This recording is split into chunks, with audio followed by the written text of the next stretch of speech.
tell them that it's not what it looks like on TV. It's not everything is perfect. I'm not in a tutu every day. Dancers, as well as women and men too, we live in a world where there are cultural norms thrown up that make us feel that we're supposed to be a certain way. It takes a lot of bravery to get up there and like go for it, and you're always afraid that you could fall or hurt yourself. If you have a bad day, it happens to everyone, but you can't let that weigh you down.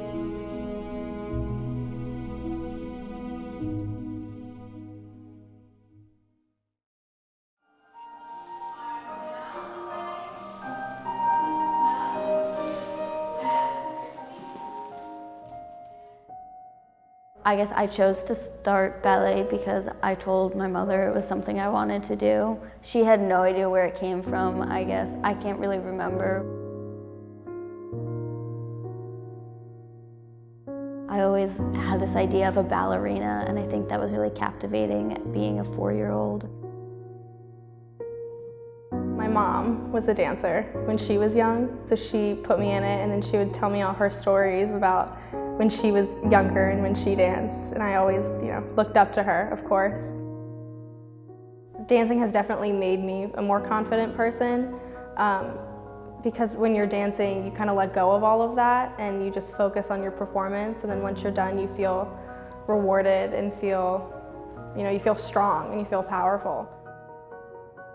One of my favorite parts about being a dancer is watching the impact it has on people who see our performances. I've had little kids come up to me and say, "You were my favorite part of the whole show, I love you." I do like the expression part of dance. I think it's a good way to showcase who you are to the world without having it prepared, and having yourself be ready and know that this is who you are, this is what I do. I hear stories of kids getting pushed out of doing what they love because they're told they're not good enough, they're not skinny enough, they're not flexible enough, they're not enough.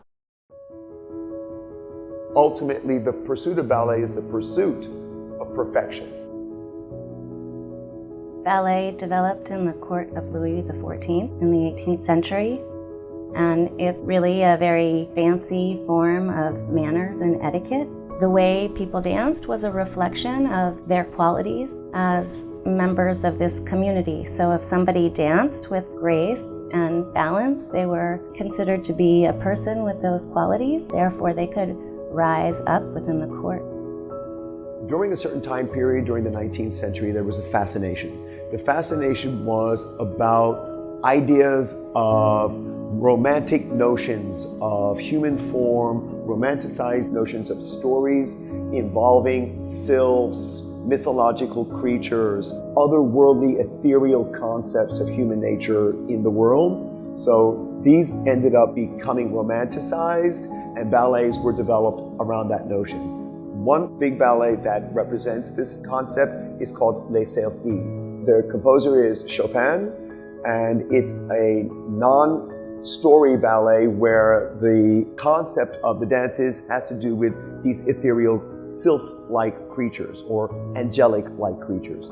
And ultimately, we were really interested in or fascinated by the idea of human beings that fly. And so during a certain time period, ballerinas were actually suspended in the air by rigging. They actually used literal rigging where people backstage would be pulling the ballerinas up and they would be literally flying.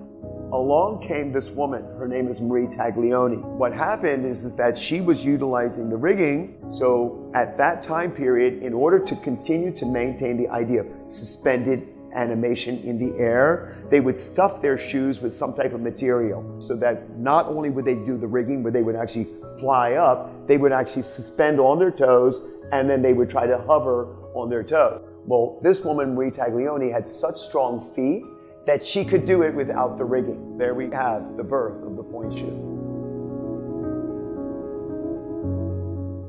ballet is based upon concepts like balance and symmetry and beauty that are actually not attainable. And so part of being a dancer is striving for these unreachable goals. In the ballet world, there are ideas about what a female dancer and a male dancer should look like that are rigid and predetermined. The symbol of the circle represented perfection. That's why the arms are around in classical ballet, because we're simply continuing to say, this is perfect. This is what we think is perfect. And we're going to continue to try to tell you that we believe in the symbol of perfection. If you go to the ballet, you'll see what that ideal is, because most of the women are within a similar height range and weight and color, but I find that problematic. She had to be really tall and really thin, almost emaciatedly thin, and there was a big thing during the 1970s of anorexia in ballet. And the reason why is because the people that were putting up these ballets had a certain aesthetic, and their aesthetic was to look at human form in a really thin format. Everybody thought that's what a ballerina needed to look like. You had to fit a mold. If you didn't fit that mold, you couldn't get work in the ballet field. The image of ballet was still very flat-chested, and I'm not. No hips, and I had. When I was with the Pennsylvania Junior Ballet, they wanted to make me get flat-chested, so they told me to wear a bra that would flatten me out as much as possible. And in those days they were kind of hard to find. They didn't have what they have today. There were no sports bras, And girls would sometimes bound their chest with ace bandage material to flatten them out, to get into a tutu. And regional ballet companies wanted you to be very, very slender. And some of these girls who weren't naturally that way my friends would do very bad things to make them slender. I think things that were bad for their health. And I didn't want to do that to myself. There are body requirements, there are just natural requirements, flexibility, but also this certain kind of foot where it arches over enough that the box of the shoe is directly underneath the ankle, as opposed to where your foot would be forward of the support of your leg and your ankle. I heard about arch implants and these myths that they tell you about. Okay, you need an arch implant to have your foot broken, and of course I don't think anybody actually does this, but when you're like a teenage ballerina, you hear of these things and hope that they're true.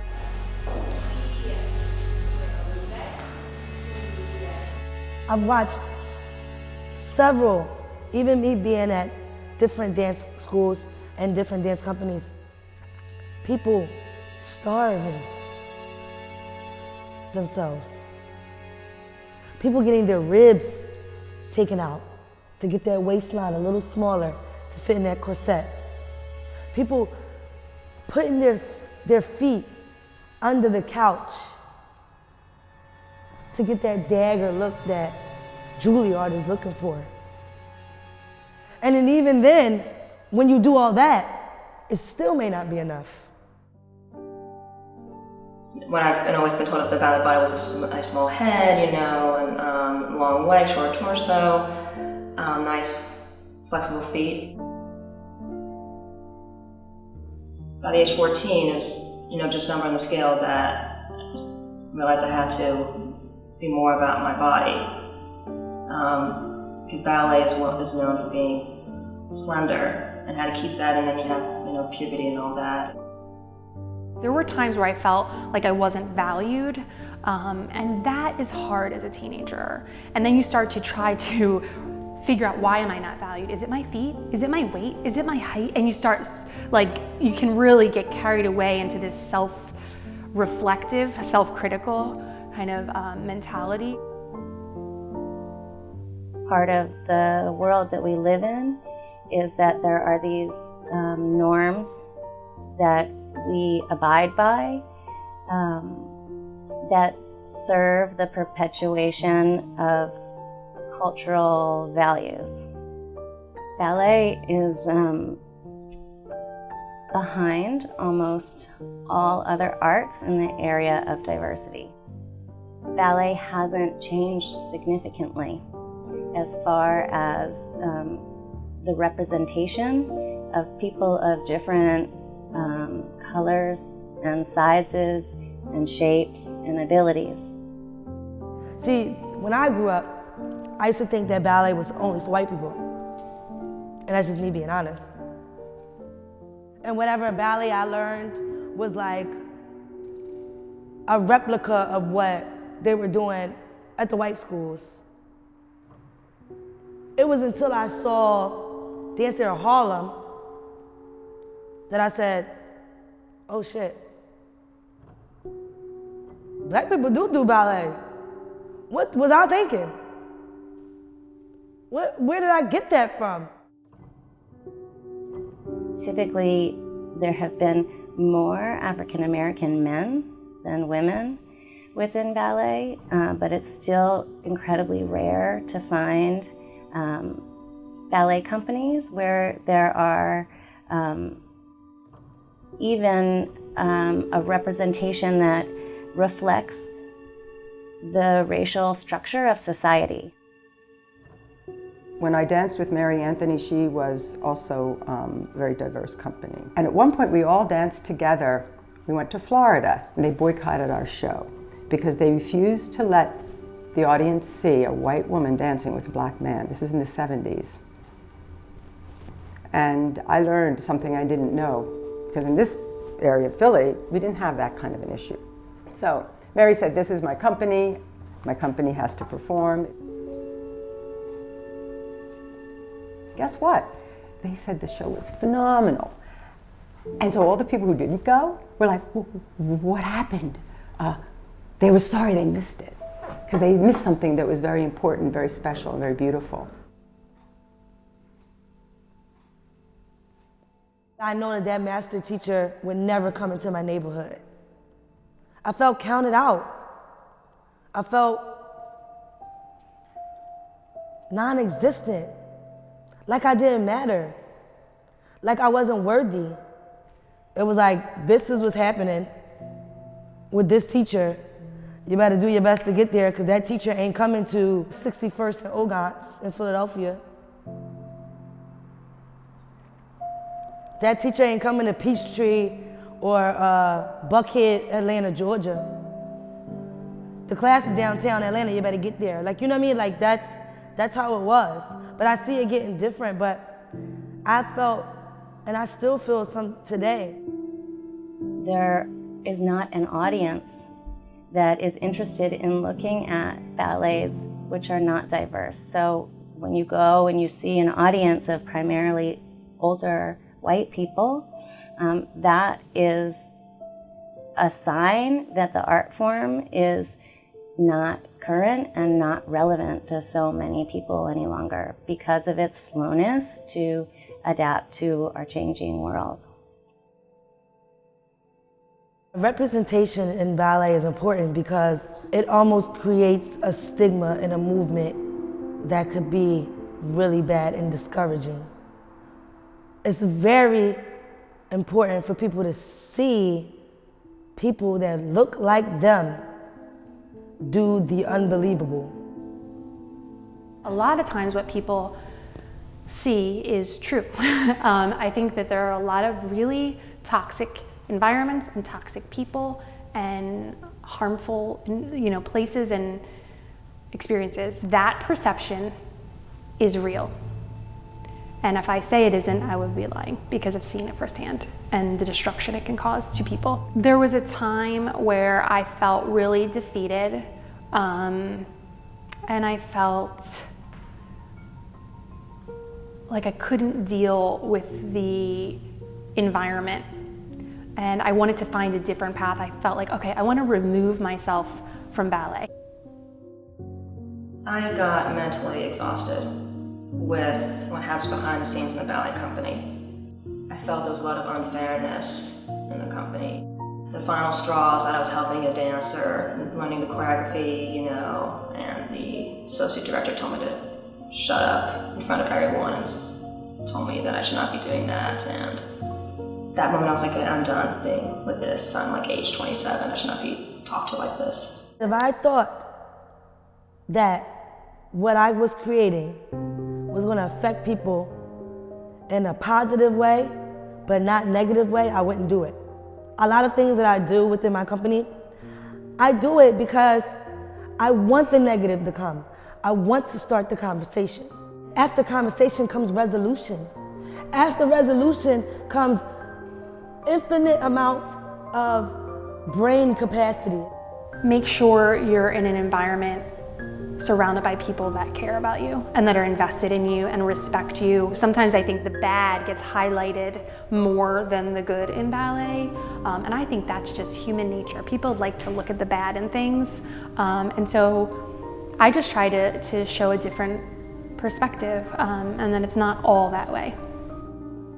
I think there's a real understanding amongst all of our faculty that the principle is high standards, high expectations, you know, particularly with technique, safety, and being really precise, but delivering it in a way that lets the students know that we have respect for them and their bodies and their health and their well-being, and that's just absolute paramount in the way that I create this program.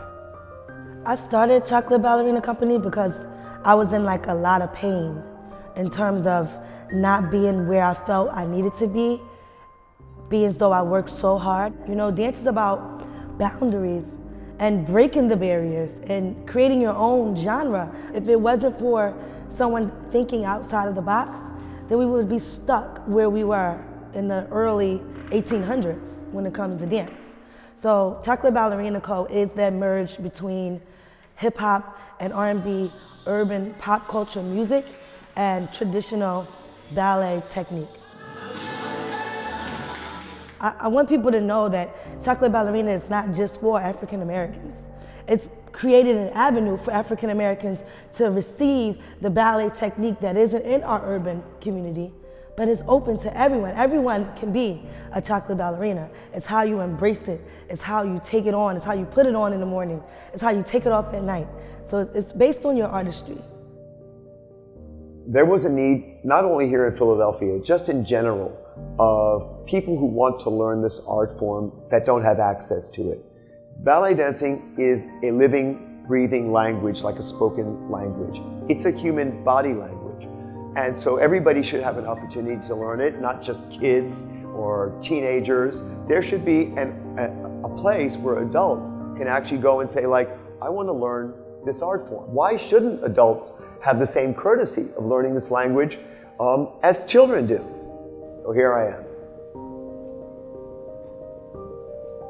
The focus of the school, a very strong component is ballet, because that's the training that I think all dancers really need.